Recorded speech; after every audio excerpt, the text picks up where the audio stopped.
Clara Bennett was 11 years old when she first stood in front of a mirror and sang. It was a small mirror, hanging on the back of a wooden door in her bedroom. The room was not big. There was a single bed pushed against the wall, a small desk covered in crayons and paper, and a window that looked out onto a narrow street. But in that tiny room, Clara felt like she was standing on the biggest stage in the world. She did not sing for anyone. Not yet. She sang because something inside her chest made her do it. When she opened her mouth, the feeling that had been sitting heavy in her heart all day suddenly became lighter. Music did that for her. It always had. Her mother, Ruth Bennett, worked 2 jobs. She cleaned offices in the early morning before the sun came up, and in the evenings, she worked at a small grocery store 3 blocks from their apartment. Ruth was a tall woman with soft brown eyes and hands that were always a little rough from work. She wore her hair pulled back most of the time, and she almost always smelled like the lavender soap she used before every shift. Clara loved that smell. It meant her mother was close. Ruth did not have much time to sit and watch Clara practice. There were bills on the table, food to cook, and tired bones that needed rest. But every single time she came home, no matter how late it was, she would stop at Clara's door if there was still light under it. She would knock twice, soft and gentle, and she would say the same thing every time. "Let me hear one song, baby. Just one." And Clara would sing. Those nights were the best nights of Clara's life. She would stand at the foot of her bed, her small hands folded in front of her, and she would sing whatever she had been practicing. Her mother would sit on the edge of the mattress, still in her work uniform, her shoes still on her feet, and she would close her eyes. She never clapped right away. She would just sit there for a moment after the last note, with her eyes still closed, like she was keeping the song inside her a little longer before it disappeared. Then she would open her eyes and smile. And that smile, that one smile, was everything to Clara. Clara started entering school talent shows when she was 12. She was nervous every time. Her hands shook. Her voice cracked once during a performance in the gymnasium, and a few kids laughed. She walked off the stage with tears on her cheeks, and that night she told her mother she was done with singing in front of people. Ruth did not try to talk her out of her feelings. She did not say things like, "You were wonderful," or "No one noticed." A few were talented, but Clara was something else. He called Ruth one evening in October and told her that Clara had a gift that deserved real attention. Ruth thanked him and hung up the phone. Then she sat at the kitchen table for a long time. She looked at the bills in the small plastic folder she kept near the telephone. She thought about the cost of music lessons and the hours she would need to work to cover them. She did not tell Clara about the call that night. But 3 weeks later, a woman named Miss Patricia began coming to their apartment every Saturday morning. She was a retired singer who now taught voice lessons from her kitchen table across town. She had agreed to teach Clara for a price that Ruth had quietly arranged, a price much lower than her usual rate, because Mr. Dennis had called her too, before Ruth did. Clara did not know any of this for a long time. She just knew that every Saturday at 10 in the morning, a woman with a strong voice and kind eyes sat with her in the living room and taught her things about breath, about posture, about how to hold a note without forcing it. And Clara absorbed every single word. Those lessons changed her. Not just her voice, but her understanding of what singing actually was. Miss Patricia told her once, during a lesson in the middle of winter when the heating in the apartment was barely working and they could almost see their breath, "A song is not just sound, Clara. It is a conversation between you and the person listening. You have to mean every single word, or the listener will know you don't." Clara never forgot that. She was 15 when she heard about the regional youth talent competition. It was held every spring in the city's main performing arts center, a beautiful old building downtown with a stage that held nearly 800 seats. Students from schools all across the region entered. The winners received scholarships and, more importantly, a chance to perform at the state level. Mr. Dennis brought the flyer to Clara during lunch. She read it 3 times before she put it down. Then she looked up at him and said, "I want to enter." He nodded. "I know you do. I thought you'd say that." She brought the flyer home that evening and laid it on the kitchen table. Ruth picked it up, read it, and set it back down without speaking. Clara watched her mother's face carefully. Ruth was tired that night. She had worked the morning shift and then gone straight to the grocery store. Her eyes had that particular heaviness that Clara knew well, the kind that came not just from lack of sleep, but from carrying too much for too long. "Mom," Clara said, "I want to do it for you." Ruth looked at her. What do you mean? Every time I sing, Clara said, I think about you. I think about you sitting on my bed with your eyes closed. I want to do that. On a real stage. With real lights. I want you to sit in a real seat and close your eyes and just listen. I want to do that for you. Ruth pressed her lips together. Her eyes went bright. She looked down at the table for a moment, and when she looked up again, she was smiling, though the smile had something fragile in it, like she was trying hard to hold it steady. Then you better practice, she said. And so Clara practiced. She practiced every morning before school, standing in the narrow hallway of their apartment because the acoustics were slightly better there than anywhere else. She practiced after school while her mother was at work. She practiced on weekends with Miss Patricia, who pushed her harder now, sharpening every phrase, every breath, every moment of silence between notes. The competition was 3 months away. Clara had chosen a song, a quiet and powerful song about holding on to someone you love, even when everything around you feels like it is falling apart. She had chosen it carefully. She had chosen it because every word of it was true for her. She did not tell many people what she was doing. She did not post about it or talk about it with her classmates. She kept it small and close, the way her mother kept important things. She practiced and she waited, and every night before she fell asleep, she pictured the stage, the lights, and her mother in the audience with her eyes closed. That image was enough to keep her going through every hard morning, every tired evening, every moment of doubt. She was going to stand on that stage, and her mother was going to hear her. The weeks leading up to the regional youth talent competition moved quickly and slowly at the same time. Some days felt like they lasted a week, especially the evenings when Clara's voice felt tired and flat, and nothing she sang sounded the way it did in her head. Other days disappeared in a blur of school, practice, and the quiet routine of their apartment life. But through all of it, Clara kept going. Miss Patricia noticed the change in her. During their Saturday sessions, the older woman watched Clara with a careful eye, the way a craftsman watches a piece of work coming together in someone else's hands. She gave notes and corrections as always, but she also started giving Clara something else, space. She let her stand in the middle of the living room and sing all the way through without stopping her, and afterward she would sit quietly for a moment before speaking. That silence meant something. It meant what Clara was doing was becoming real. One Saturday, about 5 weeks before the competition, Miss Patricia said to her, "You are ready in your voice. Now you have to get ready in here." She pressed 2 fingers lightly to her own chest. "The stage will do things to your body that practice never does. Your heart will go fast. Your mouth will go dry. Your legs will feel strange. You cannot practice that feeling away. You can only decide, before it happens, that you will not let it stop you." Clara nodded.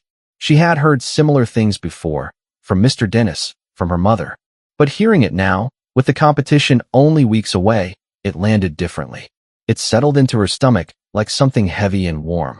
At school, life continued around her. Her friends talked about weekend plans and television shows and things that felt very far away from what was happening inside Clara. She did not feel separate from them, not exactly, but she felt like she was carrying something they could not see. A purpose. A quiet and serious reason for everything she was doing. She told only her closest friend, a girl named Diane, about the competition. Diane was the kind of person who responded to serious news with a serious face, which was exactly what Clara needed. Diane did not scream or make it into something loud. She just asked, "Are you going to win?" And Clara said, "I don't know, but I'm going to try my hardest." And Diane nodded and said, "Then I want to come and watch." Clara told her she could. About a month before the competition, something happened that Clara had not expected. Her mother got sick. It started as a cough, the kind that comes with the change of seasons and usually goes away in a few days. But this one did not go away. It deepened and settled in Ruth's chest in a way that made her look smaller than she was. She kept working, of course, because stopping was not something Ruth Bennett knew how to do. But Clara watched her mother come home each evening with less energy than the day before, and she felt a knot forming inside her chest that had nothing to do with singing. She asked her mother to see a doctor. Ruth said she was fine, that it was just a chest cold, that people got them every year. Clara pushed gently, the way she had learned to push, not loud, not hard, but persistent. After a week, Ruth finally went to the clinic near their apartment and came home with a prescription and orders to rest as much as possible.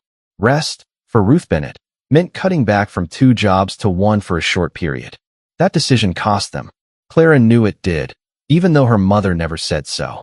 She saw it in the way Ruth went through the bills at the kitchen table one evening, moving the pieces of paper around slowly, doing quiet math in her head.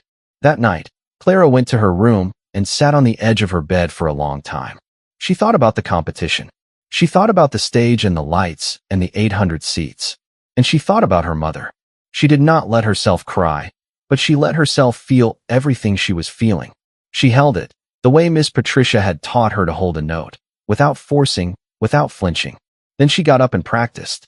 She practiced harder than ever in those weeks. Not because she was pushing the worry away, but because the competition had taken on a new meaning. Every time she thought about her mother coughing in the next room, or about the bills on the table, or about those rough hands and tired eyes, she felt the reason for what she was doing more clearly than ever. She was not doing this for a trophy. She was not doing it for a scholarship, though that would help. She was doing it because of one night, one seat in that beautiful old theater, one woman closing her eyes and listening.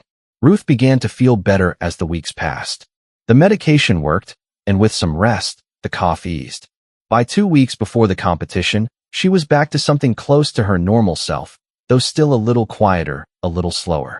She never once suggested that Clara should be worried about anything other than the performance. Every time Clara sat with her at the table or walked with her to the store, Ruth asked the same kinds of questions she always asked. How is the song going? How is your breathing? Are you eating enough before you practice? She kept things normal, because keeping things normal was another kind of love. The night before the competition, Clara could not sleep. She lay in her bed and stared at the ceiling and let the song run through her head from beginning to end, again and again. She did not hum it out loud. She just let it play inside her, like a film she had watched so many times she knew every frame. At some point past midnight, she heard her mother's door open. Soft footsteps in the hallway. Then a gentle knock, 2 taps, on her door. You awake? Ruth said through the wood. Yes, Clara said. The door opened. Ruth stood there in her robe, her hair loose around her shoulders, her face soft in the dim light from the hallway. She looked at Clara for a moment without saying anything. Then she walked over and sat on the edge of the bed, the same way she had sat 100 times before, in work uniforms and tired eyes and lavender soap. I won't say anything that's going to make you more nervous, Ruth said. I just wanted to sit here for a minute. Clara sat up. They sat side by side in the dark, the way people sit when words are not really the point.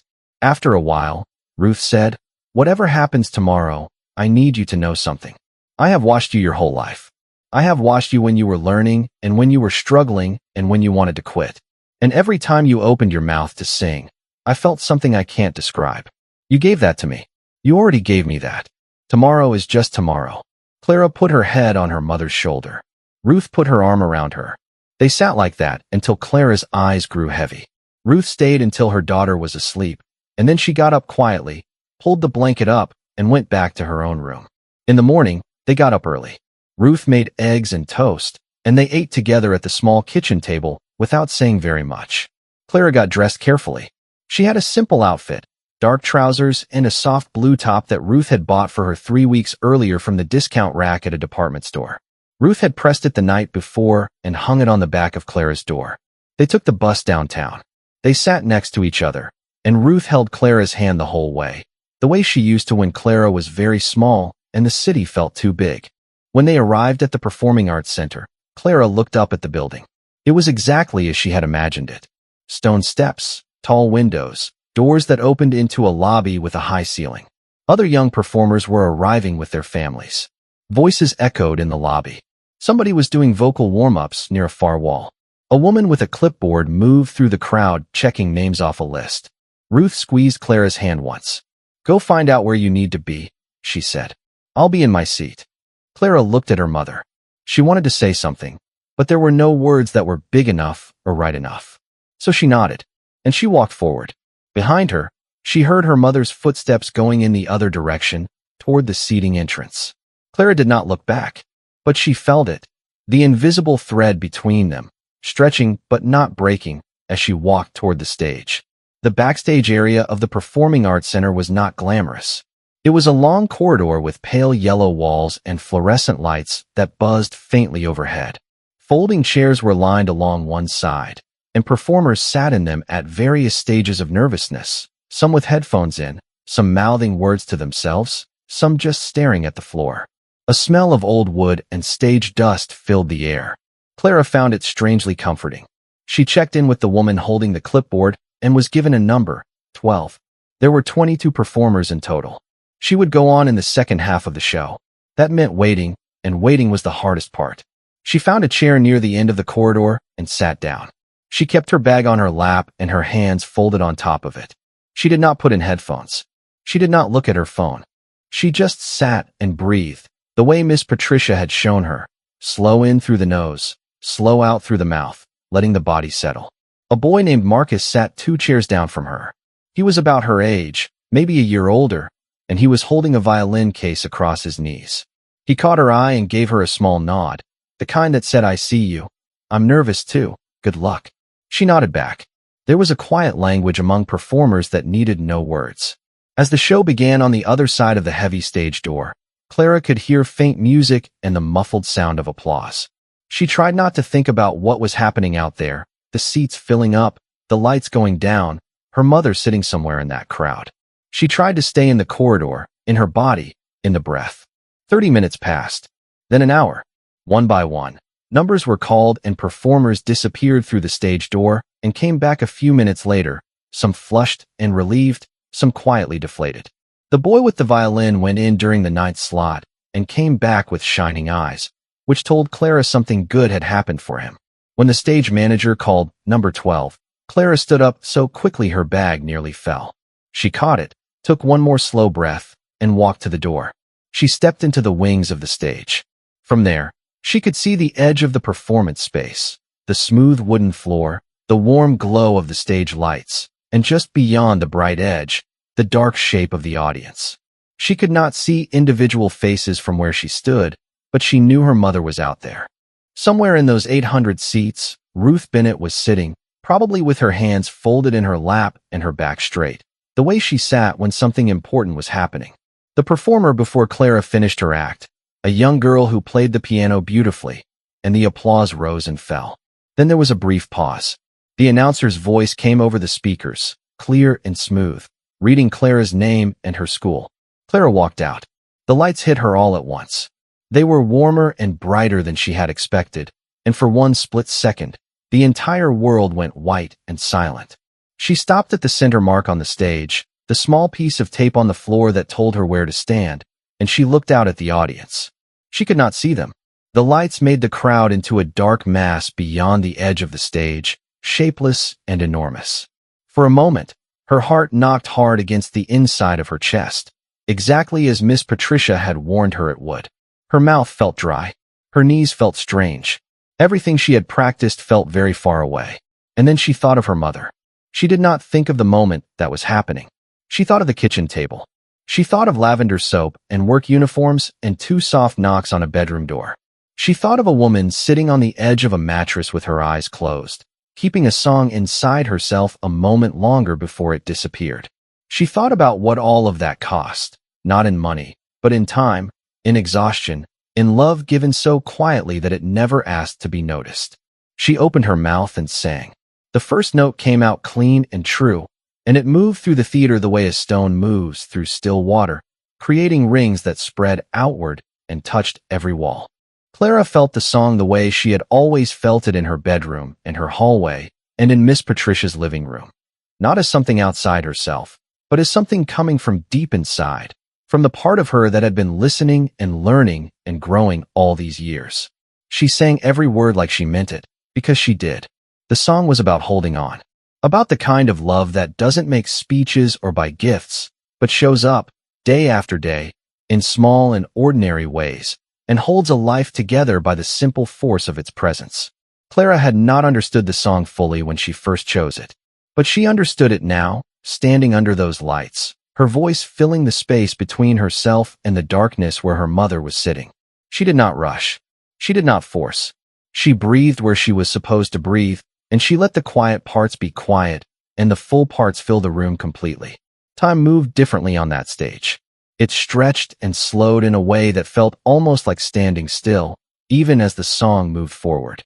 Near the end of the song, there is a moment where the music drops away to almost nothing, where the melody becomes very soft and the words carry the whole weight of what the song is saying. Clara had practiced that moment hundreds of times. But when it arrived on stage, in the real theater, in front of hundreds of real people, it felt like the first time she had ever sung it. Her voice dropped low and steady, and she sang those last lines without anything underneath them, just her voice in the room. And then the song was over. For one full second, there was complete silence. Not the awkward silence of something going wrong. Not the distracted silence of a crowd waiting for the next thing.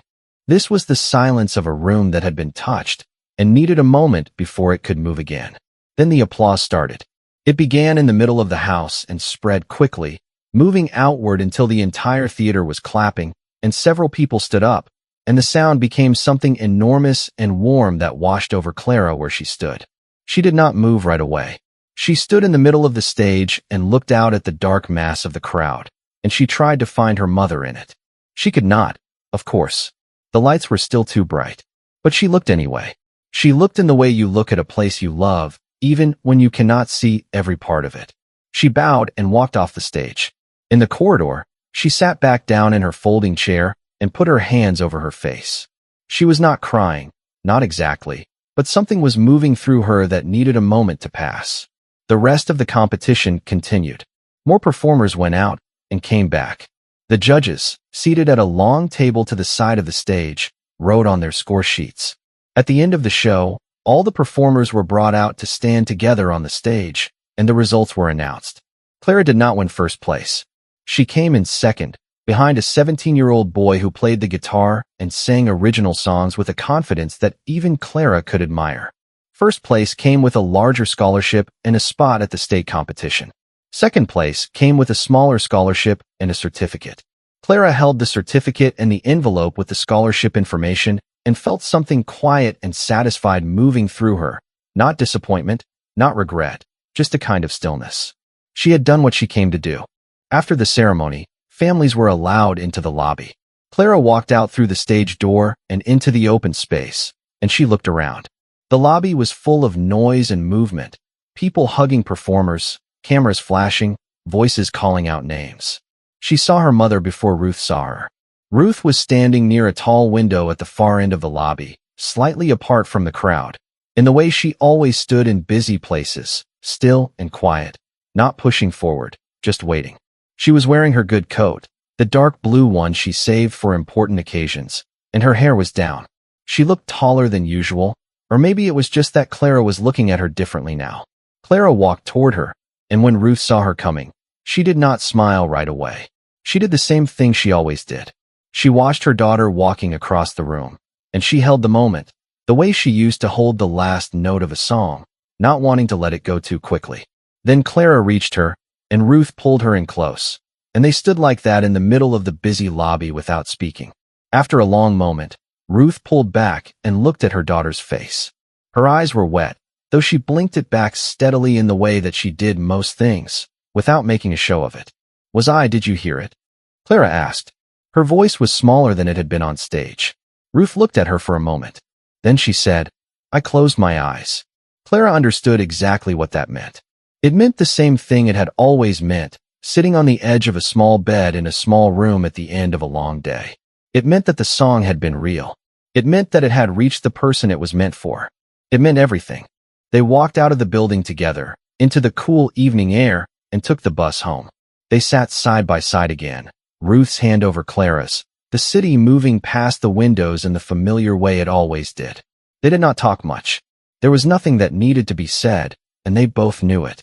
Some things are finished not with words, but with a quiet ride home and a hand held steady in the dark. Clara looked out the window at the passing lights and thought about all the mornings she had stood in the hallway of their apartment, practicing. All the Saturdays with Miss Patricia. All the late nights when doubt had come and she had chosen, again and again, to keep going. She had done it for 100 reasons, but mostly for one. And that one reason had closed her eyes in a seat in a beautiful old theater and kept a song inside herself a little longer before it disappeared. That was enough. That had always been enough.